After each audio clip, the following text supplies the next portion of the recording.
बार बार कहता हूं, इंग्लैंड में रहने वाला बच्चा अगर भारतीय भाषा न बोल पाए, हिंदी न बोल पाए, तो उसके लिए उस शर्म का विषय नहीं है, क्योंकि उसकी मातृभाषा इंग्लिश है। पर इंग्लैंड में रहने वाला बच्चा अगर इंग्लिश में न बोल पाए तो उसके लिए शर्म का विषय है। वैसे ही भारत में रह करके किसी को अंग्रेजी नहीं आती तो यह शर्म का विषय नहीं है, बल्कि अपने जांगीर की भाषा अगर छत्तीसगढ़ की नहीं आती तो ये उसके लिए शर्म का विषय। भारत के साहब तो वो हैं, भले ही धोती पहने रहें, गमछा लिए रहें, लेकिन संस्कार और संस्कृति से परिपूर्ण होकर धरती माँ के सीने में बीज बो करके जो 40-40, 50-50 परिवार को खिलाने वाले हमारे दादाजी और हमारे छोटे दादाजी और काका जी, ये सब हमारे आइडियल हैं। उनको इंग्लिश नहीं आती। तो समझ, संतोष, यह सब कहीं किसी स्कूल से नहीं मिलने वाला। लंदन के किसी मैनेजमेंट के स्कूल में इतना दम नहीं है, किसी ऑक्सफोर्ड में, किसी कैम्ब्रिज में, और किसी हार्वर्ड और किसी हॉवार्ड में। लोगों को यह भी पता नहीं है कि हार्वर्ड अलग है, हॉवार्ड अलग है। वो भले ही बोलते हैं कि हार्वर्ड बोल देंगे। इन विश्वविद्यालयों में, यूनिवर्सिटियों में इतने दम नहीं है, क्योंकि पश्चिम में जितनी अशांति है वहां से पढ़ के लंदन में, मैंने बताया ना, मोर देन 74% भारत में मेंटल एंजाइटी के शिकार, 88% पूरी दुनिया में, और 90% केवल अमेरिका में है। इतनी पढ़ाई, इतनी कमाई, इतना उन्नत, पर सबका स्क्रू ढीला हो चुका है। पगला गए हैं सब। हम लोग भी 74 पगला गए हैं, 26 बचा है। हम सोचे थे जा रहे हैं अमरताल में 26 मिलेंगे। हम ऐसा नहीं करेंगे नहीं मिले, अब मिले हैं। 26% बोल रहे हैं, बाकी लोग कह रहे हैं तब 26 सुने, हम लोग चल रहे हैं। फिर जो 26 हैं वही रहे कथा में।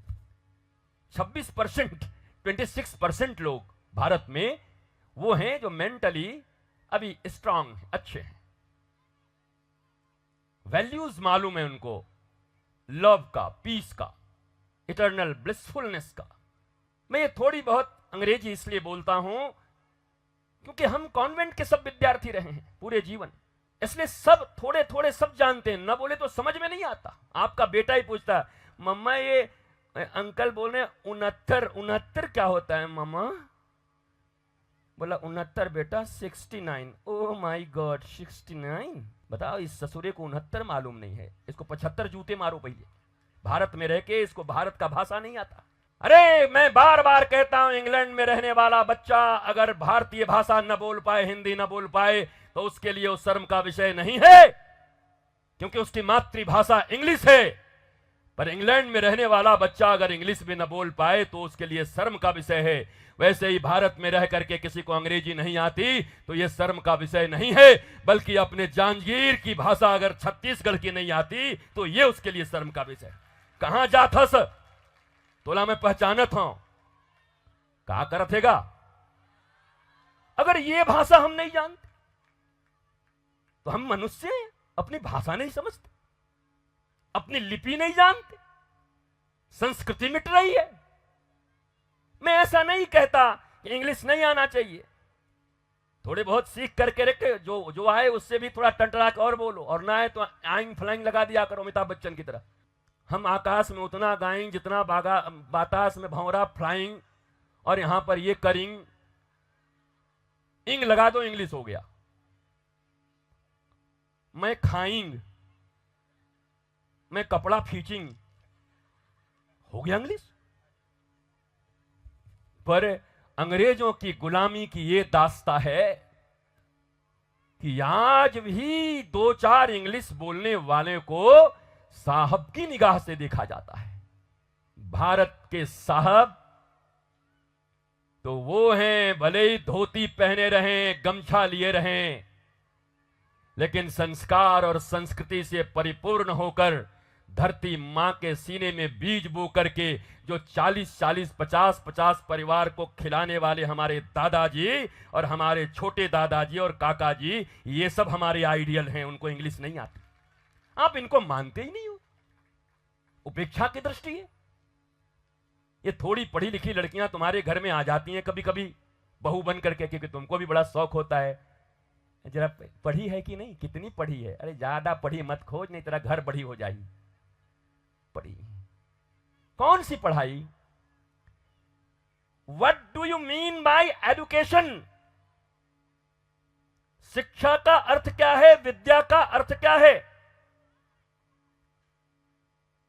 भारत ही नहीं, दुनिया की सबसे प्राचीन संस्कृति अर्थात मानवीय संस्कृति अर्थात सनातन संस्कृति ये कहते हैं सा विद्या या विमुक्तये। विद्या वो है जो तुम्हें मेंटल एंजाइटी से, झूठ से, कपट से और डर से मुक्त करके और तुम्हें श्रेष्ठ मनुष्य बना दे, मुस्कुराता हुआ, उसे विद्या कहते हैं। ये 2 कौड़ी के कॉन्वेंट में पढ़ करके और आइंग जाइंग करके and I if but you do not you कुटू पुटू ये करके तुम्हारे भीतर कौन से संस्कार आ गए? मैं बार बार कह रहा हूं, मैं अंग्रेजी का विरोधी नहीं हूं।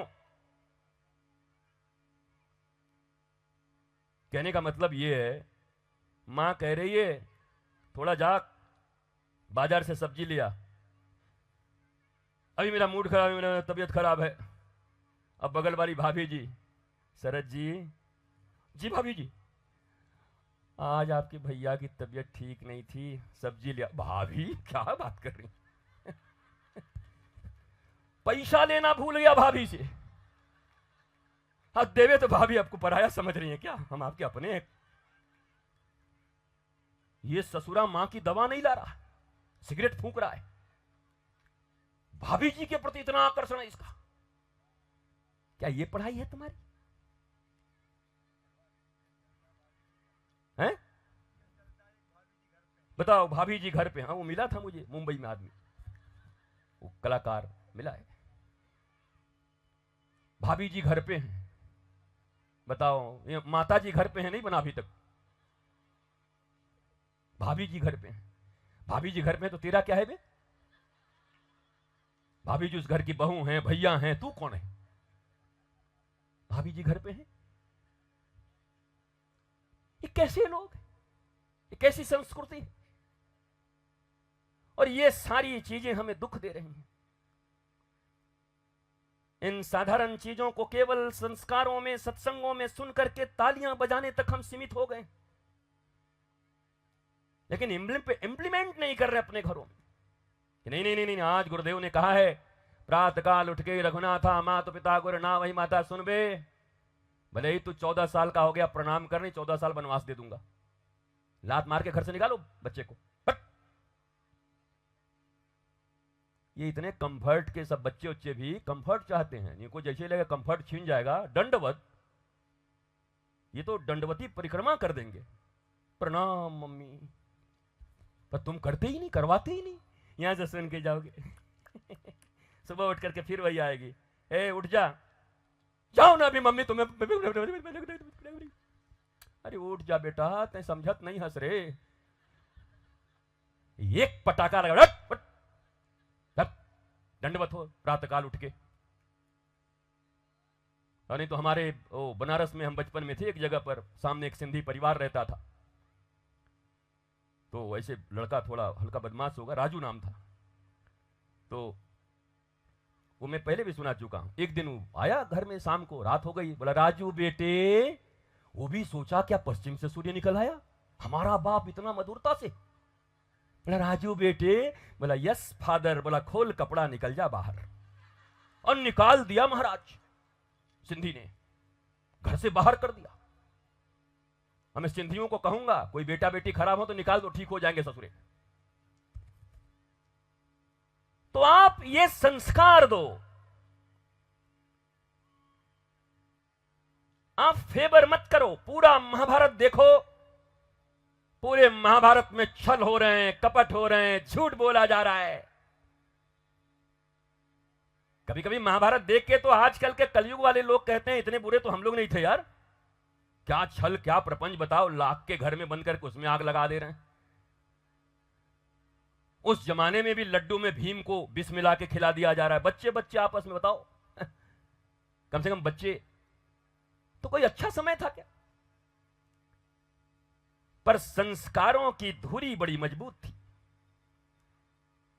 कुंती माता के संस्कार इतने पक्के हैं कि 5 के 5 बेटे, पिता का प्रेम नहीं मिला,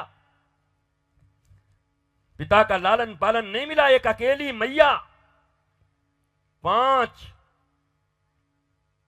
को ऐसा बनाई कि जिन्होंने विश्व के इतिहास में, और ये महाभारत और रामायण के जो लोग माइथोलॉजी कहते हैं वो महा अनपढ़ गंवार और मूर्ख हैं।